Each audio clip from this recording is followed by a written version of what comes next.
Honorable Prime Minister, during the 30th anniversary of the Rabaul volcanic eruption at Gelegele in Kokopo, Rabaul, last year you announced your support for the autonomy for East New Britain.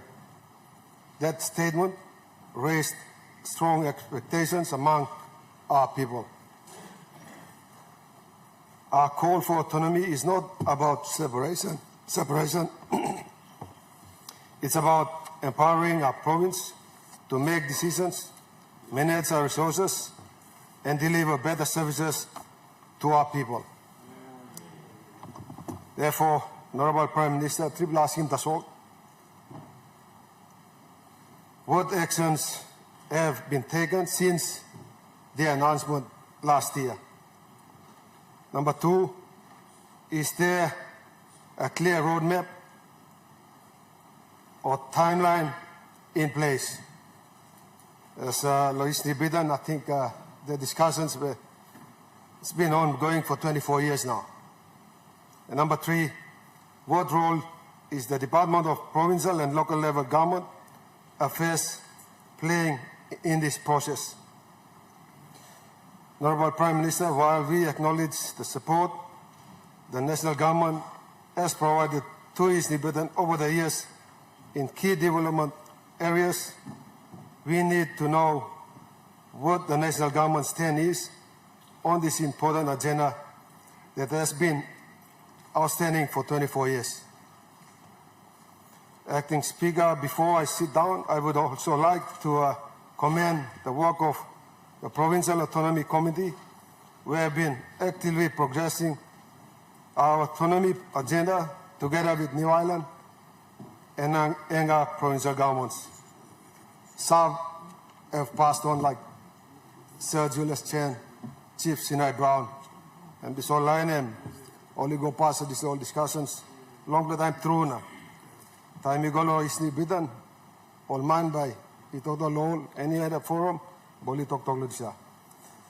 Lastly, Saturday last week marked East New Britain 48th anniversary in its provincial government in a province. So while in the provincial governments, I know that there's been governors forums, consultations. There were other national departments that have come down to place, consult. One time, people online to place. People like Sabe, how long by people waiting respond from national government. Thank you, Acting Speaker. The Honourable Prime Minister.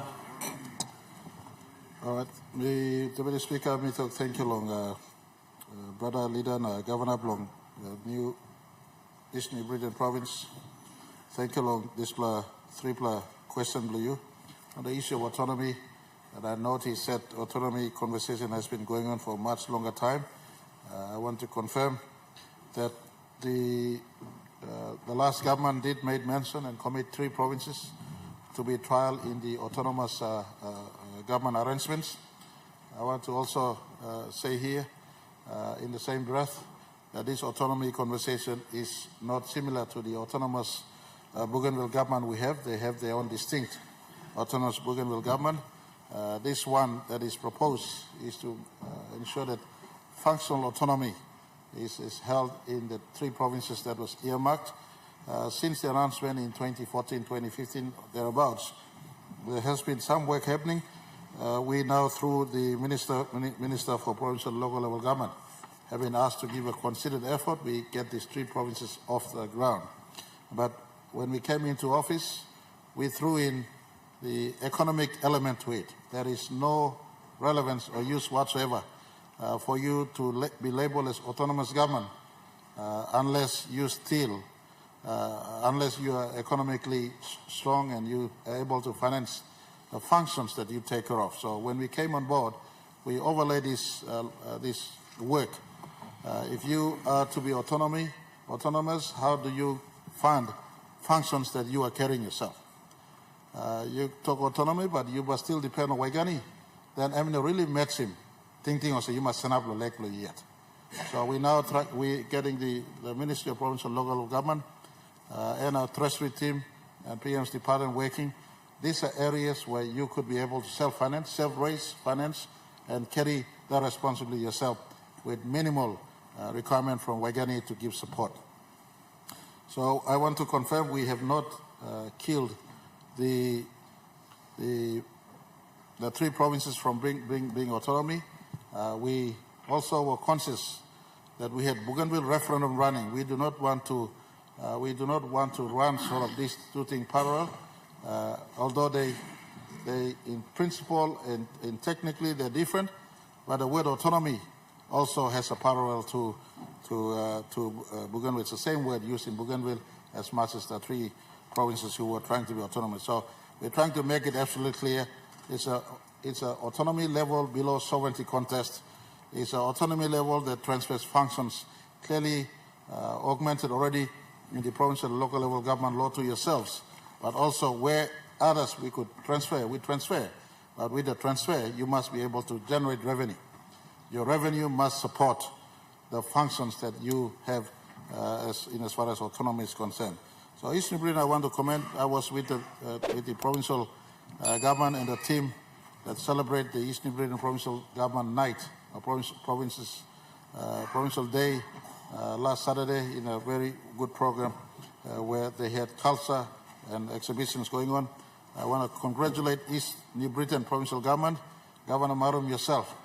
Without making too much noise, they get on with the business of running the province and serving the people much, much better. In fact, unreservedly, in my view, they are possibly the leading provincial government in our country right now, overqualified for functional autonomy and economic autonomy consistent with this Pangu administration's view.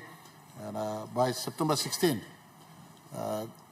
the fullest definition of autonomy per se that we are tailoring will be announced to the country, and by September 16 this year, right to September 15th next year, in our 50th year as part of the reset, clarifying the function of provincial government, entrenching it, and allowing those who qualify for autonomy to gain autonomy and work. So Waigani is not the only power center. We have power centers in the provincial headquarters. They run the provinces, they serve the people, and Waigani become the oversight, macro manager, etc., going forward. This is the line of thinking we have. Mind you, it was a Pangu government that constructed provincial government system. I'm here not to kill the provincial government system, but rather entrench it. Waigani have 18 months grace period functions. Provincial governors have full 5-year mandate. And I want to rally all of us, especially open members, let us support strengthening provincial government.